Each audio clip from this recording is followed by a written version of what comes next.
Hi everyone, so this is Risa back again with another video number 2.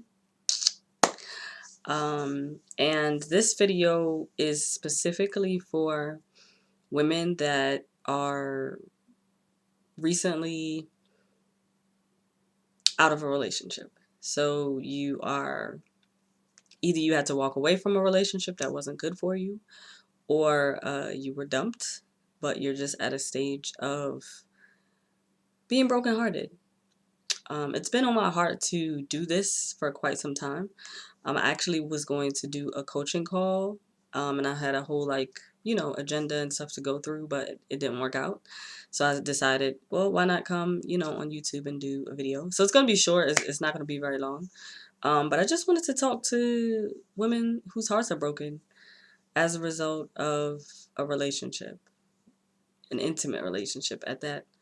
Maybe you thought that you were going to get married, or you've just been in a relationship for quite some time, and you're at a stage now where it hasn't worked out. And it's time for you to begin the process of moving on, if you're even at that point. So I just wanted to come on here real quick and talk about a couple things. I wanted to share some questions, so get your pen and your pad out, because these are some reflective questions that may actually be helpful for you in this journey, as well as to provide some encouragement for you.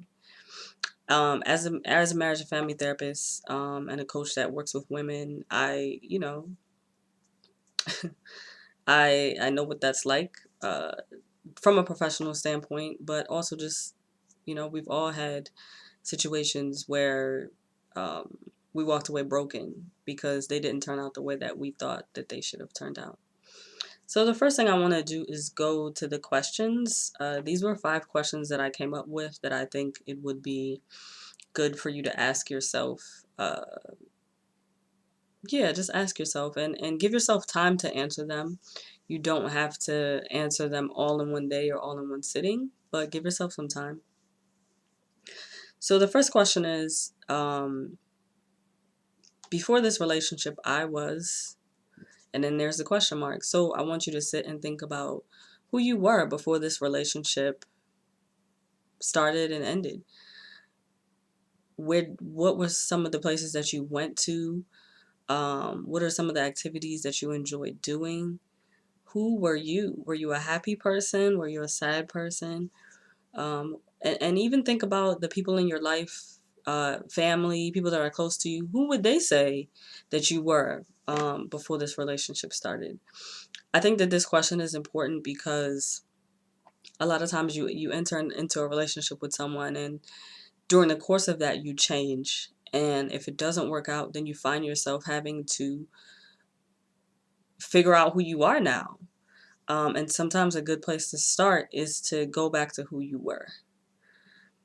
The next question that I have is, I stayed after I saw the signs because there's always signs. There's always signs, red flags, traffic lights, red, yellow, green. Like, there's always things that tell us that the relationship isn't going to work out. This person isn't good for us.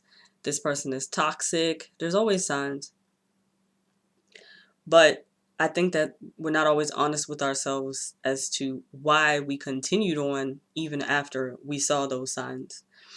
So take a minute and well, take more than a minute. It's going to take more than a minute to really honestly answer these questions. And the thing is that I like about this activity is that it's just you.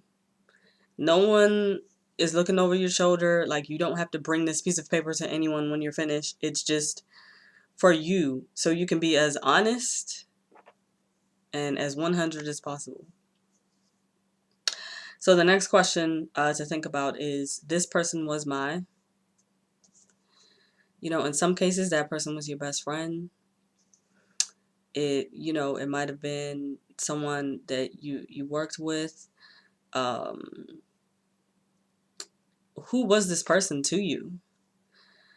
A lot of times, once a relationship ends, we find that we have voids, holes, spaces that this person left. in our lives. So I want you to think about, was this person um, someone that was like your cheerleader? Someone that was encouraging to you? Who was this person? Because that's going to help you understand why you now feel so empty, or you just don't feel the same now that they are no longer in your life. The next question is, what hurts me the most is question mark. So I really like this question because it makes you think about things on a deeper level. So for example, maybe you might want to fill in the blank with, okay, what hurts me the most is he cheated. Say for example, maybe he cheated. That, not to say that is not a valid answer, but I think that if you go deeper, it might not necessarily be about the cheating, but about the disrespect that you really felt. So it's a question to go deeper.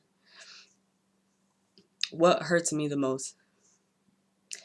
And the next question that I have is, so when it's quiet, I can admit that so when it's quiet, I can admit that I was wrong. Or when it's quiet, I can admit that I was never supposed to be with this person in the first place. What can you admit about this relationship when you're by yourself and you're having a quiet moment? So those are just some reflective questions to think about. I think that it's such a process to go from being broken from a relationship to a new you. I think that at the end of every relationship is an opportunity for you to become a new and better person. And reflective questions are a way to start. And then it's a way to get you out of your emotions. At that beginning stage, there's just so many emotions, going through your head. Oh, I hate you. I'm angry. I can't believe this. Like I hate myself. So it's a way to step out of that for a second and start to think about what maybe you've learned or what you can walk away from. So the next part of this that I want to talk about is the grief of it. I think that being at the end of a relationship and feeling broken is very similar to the loss of, a loved one that has passed away, or a pet that has passed away. Personally speaking, I think that anytime you lose something, there is grief that occurs. And that grief does not always show up in a typical way of, crying and staying in the bed. It really just depends on the person, and it depends on the situation. There are a few stages of grief that I wanted to touch on. So if you're going through any of these, just understand that it's normal. When you lose, you grieve. So the first one is shock and denial. So if this was a relationship that you thought was going to go the distance, or perhaps you were like perfectly happy and you had no idea that this person wasn't happy and was planning to exit, there's that stage of being in shock or being in denial. And that shows up for people in a lot of different ways. The next stage is bargaining. So when you're bargaining, at this point, you're saying to yourself, okay, well, how can I like fix this? How can I get this back, or get this person back, or get this relationship back? Like, how can I fix this? Like, you're going through your mind trying to figure out what can be done. Next stage is depression. So, and depression shows up in a lot of different ways as well. So instead of thinking about it being that you're staying in bed all day and you're sleeping, which rightfully so, is something that happens for a lot of people. You're eating, you're overeating, you're just not enjoying everyday activities that you typically would enjoy if this were not happening. But for some people, it shows up as they throw themselves into work, or they throw themselves into extra activities, so they don't even have 1 minute of free time to sit and think about how this is affecting them. They might even throw themselves into their kids or family members that need them, take on a role that requires them to be more responsible for a person or a situation, just so that they don't have to think about it. Some people party. They party, or they just do whatever is fun for them, and they do an overabundance of that because they don't want to think about it. Next stage is anger. I mean, I think that that one is kind of self-explanatory. This anger can show up in a lot of ways, just depending on who you are. And the last stage is acceptance. I think that to get to that point, it takes time.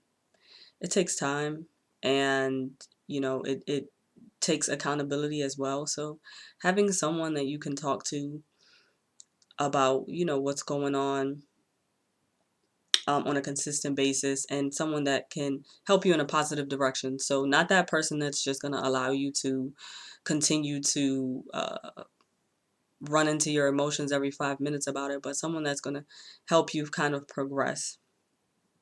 But acceptance is a place that you can get to. Who am I now and who do I want to be now, is part of that phase of acceptance. So lastly, I want to encourage you, and in doing so, just recommend a couple of resources. I am a very big YouTuber. I watch YouTube more than I watch TV, honestly. And some of the people that I've watched that have helped me to just kind of understand the psychology behind things is Derek Jackson, and some of you might have already watched him and know exactly who I'm talking about. I love that he's very clear, concise, and the videos are short, but they pack a punch. I also watch Pastor R.C. Blake's. I love him. When I say that I love him, I love him. Because he just his point of view, and I think that he's such a teacher. He is such a teacher, and he is able to break things down. And not only that, but he has a heart for women. He has a heart for women. He has a heart for, women, and seeing them grow, and stepping into the queens that they are. And I can definitely identify with that. So during this time, just some more takeaways. During this time, I just want you to see that it's an opportunity to reassess, and to become a better version of yourself. It takes time to look at the situation that way, but essentially that's what it's about. And who's to say that you disliked who you were in that relationship? Maybe you loved who you were, and that's okay too. Um, and maybe even taking some of who you were, into this new season of your life now that the relationship has ended. That's a great thing. Just because something ended doesn't mean that there wasn't positives in it, or that you didn't grow in a positive way just because it might have had a negative outcome. And lastly, I just want you to take some time to listen to yourself. I think that as women, we have a very strong intuitive nature, and as things are happening, you can feel internally when there's a shift, whether there's a shift in your physical, how you feel physically, or there's a shift mentally or emotionally, or even just in the energy and in the aura of your situation or of yourself. I think that we don't listen to ourselves, and that listening requires quiet time, which, depending on your situation, you might not have enough of. But there's always, bathroom breaks, and there's pieces of time, there's spaces of time for you to get quiet and really figure out what's going on. So I think that in taking the time to listen to yourself, you can just be aware of what's going on in the relationship, what's going on with that person, what's going on with you, and just in general the direction that it's taking. So I just want you to take some time to listen to yourself. So I hope that this was helpful. We had some reflective questions, stages of grief, and just trying to help you understand that it's normal, and that grief is normal when there is a loss, but also to provide some encouragement. I just want to thank you for watching this video. You could have watched, 1,000 other videos on YouTube. But thank you for taking the time. I will post my social media stuff down at the bottom of the video. And again, this is Risa with Intentional Greatness Initiatives, a private practice located in Maryland that is focused on using counseling, coaching, and consulting to help people bring about the change that they really want to see in their lives. We offer therapy, coaching by way of strategic college and career coaching, as well as women's coaching and consulting. Thanks, and have a great day.